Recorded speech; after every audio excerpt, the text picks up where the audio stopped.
भैया, जिस लड़की से आपकी शादी होने वाली है, आपने उसे कभी देखा है? उससे मिले हो कभी? मिला तो मैं उससे कभी भी नहीं हूँ, पापा ने ही देखा है उसको। आज पहली बार उससे मिलने के लिए आया हूँ, देखते हैं कैसी है। लेकिन अनुष्का, कंपनी में हमें कोई दिखाई तो दे नहीं रहा है, हम किससे पता करें? अरे भैया, वो देखो, वो यहाँ की सफाई वाली होगी, उसी से पूछ लेते हैं।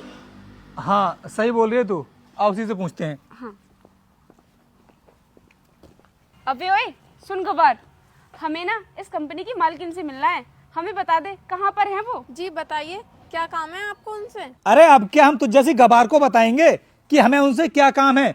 तुझसे जितना पूछ रहे हैं ना, उतनी बात का जवाब दे तू। अरे आप नाराज क्यों हो रहे हो? मैं आपसे पूछ ही तो रही हूँ कि आपको उनसे क्या काम है। अरे नाराज ना हो तो और क्या करें, तुम जैसे लोगों की हमारे सामने औकात ही क्या है जो तू हमसे ये सब बोल रही है? अरे भैया, जब वो बेचारी इतना पूछ ही रही है तो बता देते हैं।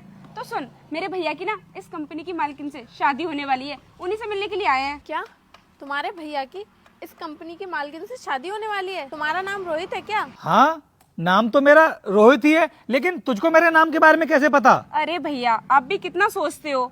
ये यहाँ की सफाई वाली है, और वो जिससे आपकी शादी हो रही है वो इस कंपनी की मालकिन है। तो वो तुमसे बात कर रही होंगी फोन पे, तो इसने सुन लिया होगा। हाँ अनुष्का, तू बिल्कुल सही बोल रही है, और वैसे भी मैं उससे ना अक्सर फोन में बात करता ही रहता हूँ, तो तभी इसने सुन लिया होगा। तुम दोनों भाई बहनों की बातें सुन के तो मुझे ऐसा लग रहा है कि तुम दोनों को किसी से बात करने की तमीज ही नहीं है। और इस कंपनी की जो मालकिन है ना, उनको ऐसे लोग बिल्कुल भी पसंद नहीं है। तो मुझे तो ये लगता है कि वो तुम्हारे भाई से शादी कभी नहीं करेंगी। अब 2 कौड़ी की नौकरानी मुझे बताएगी कि कौन लड़की मुझसे शादी करेगी और कौन नहीं करेगी। देख, इस कंपनी में तेरी क्या रेपुटेशन है ये मत भूल। तू यहाँ की नौकरानी है और मेरी होने वाली वाइफ इस कंपनी की मालकिन। अगर मैंने उससे बोल दिया ना कि तुझे अभी कभी नौकरी से निकालना है तो 2 मिनट लगेंगे तुझे नौकरी से निकलवाने में। इसलिए तुझसे जितना पूछ रहे हैं उतना बता, ज्यादा फालतू बोलने की जरूरत नहीं है। वैसे तो मैंने कुछ गलत बोला नहीं है। अगर तुम्हें मुझसे इतनी ही प्रॉब्लम हो रही है तो तुम जाकर किसी और से पूछ लो ना, मुझसे पूछ ही क्यों रहे हो? भैया, ये 2 कौड़ी की नौकरानी कितना बोल रही है।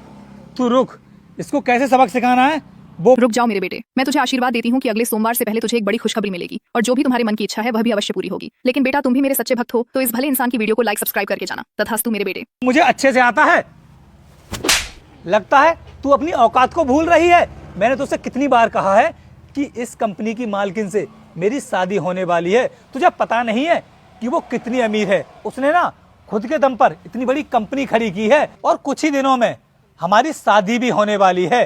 तो इस हिसाब